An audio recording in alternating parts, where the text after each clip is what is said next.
जी नमस्कार, मैं हूं राज पाठक। देखिए, लोकसभा चुनाव को लेकर के जहां पर सभी पार्टियों ने अपने प्रत्याशी घोषित कर दिए, सिर्फ घोषित ही नहीं किए, पूरी तरीके से तैयारी के साथ अब चुनावी समर में कूद पड़े हैं।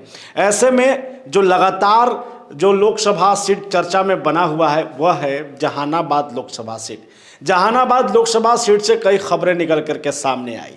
जातीय समीकरण की बात कर लें या फिर प्रत्याशी को लेकर के हो रहे हंगामे को लेकर आपको जानकारी है कि वहां से यानी 2019 में जहानाबाद लोकसभा सीट से जदयू का कब्जा रहा है। वहां से चंद्रेश्वर प्रसाद चंद्रवंशी जो हैं वो सांसद बने थे।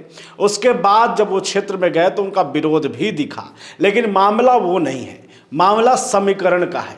जहानाबाद लोकसभा जो सीट है, आपको जानकारी है कि वहाँ 6 विधानसभा हैं। जहानाबाद लोकसभा को अरवल, जहानाबाद और गया के कुछ हिस्से को मिला करके बनाया गया है। सबसे बड़ी जो लड़ाई है जहानाबाद में वो भूमिहार और यादवों के बीच में रही है।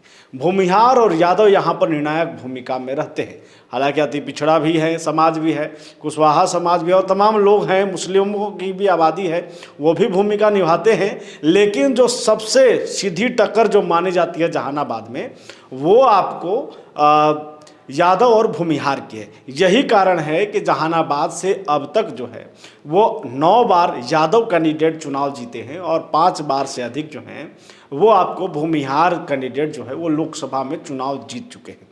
ऐसे में हम बात करने वाले हैं कि एक तरफ जदयू ने 2024 के इस लोकसभा में जो है चंद्रेश्वर प्रसाद चंद्रवंशी को फिर से एक बार जो हम मौका दिया है और उम्मीदवार बनाया है। वहीं राजद से सुरेंद्र प्रसाद यादव जो कि लगातार चुनाव लड़ते रहे हैं, विधायक रहे हैं, फिर से उनको एक बार पार्टी ने भरोसा जताते हुए जहानाबाद लोकसभा का उम्मीदवार बनाया है। मामला इतना नहीं है, आंकड़े को अगर समझेंगे 2019 के तो अगर देखा जाए कि मोदी लहर के बीच में भी चंद्रेश्वर प्रसाद चंद्रवंशी जो है मात्र 2000 के लहू में जो वोट था उससे ही जीत हासिल किए थे। ऐसे में आप ये सोचिए कि इसका निर्णय भूमिका जो है वो क्या हो सकता है 2024 में। इस बार तो मोदी लहर भी नहीं दिख रहा है, लेकिन जो भूमिका निर्णायक होगी वो है भूमिहार समाज की। लेकिन भूमिहार समाज से इस बार डॉक्टर अरुण कुमार बसपा में चले गए हैं। बसपा से वो वहाँ पर उम्मीदवारी पेश करने वाले हैं।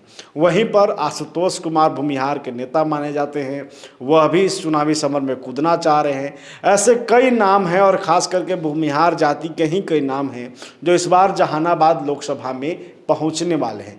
आपको जानकारी है कि एक तरफ जो जहानाबाद लोकसभा सीट का सभी 6 विधानसभा पर महागठबंधन का कब्जा है, ऊपर से जो भूमिहार जाति जो स्वर्ण वोटर जो हैं उसमें आते हैं और ये वोट कहीं ना कहीं एनडीए के खेमा में जाता है।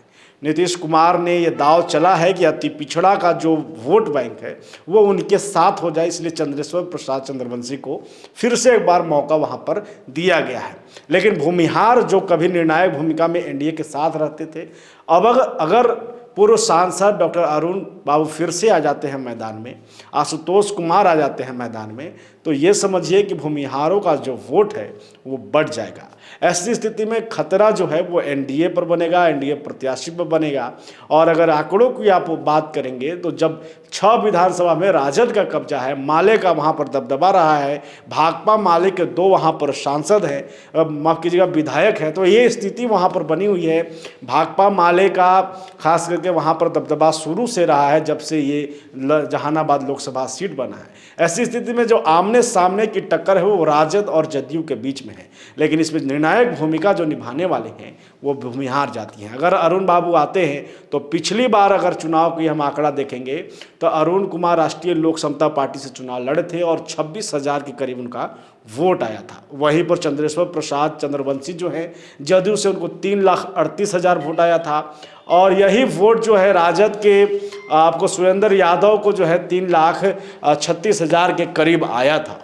ऐसे में जो 26,000 का अंतर है और आपको बसपा से भी थे, तमाम लोग थे, वो वोट तो कटता ही है, लेकिन अगर भूमिहार जाति का वोट कटने की स्थिति बन जाएगी तो ये आप मान कर चल लीजिए कि फिर खतरे की घंटी जो है वो जदयू प्रत्याशी पर होगा। फिलहाल लगातार हम इस पर भी अपडेट देंगे, जहानाबाद लोकसभा में लोगों से बातचीत करेंगे। तब तक कितना ही हमारे साथ जुड़े रहिए, देखते रहिए हमारा खास कार्यक्रम।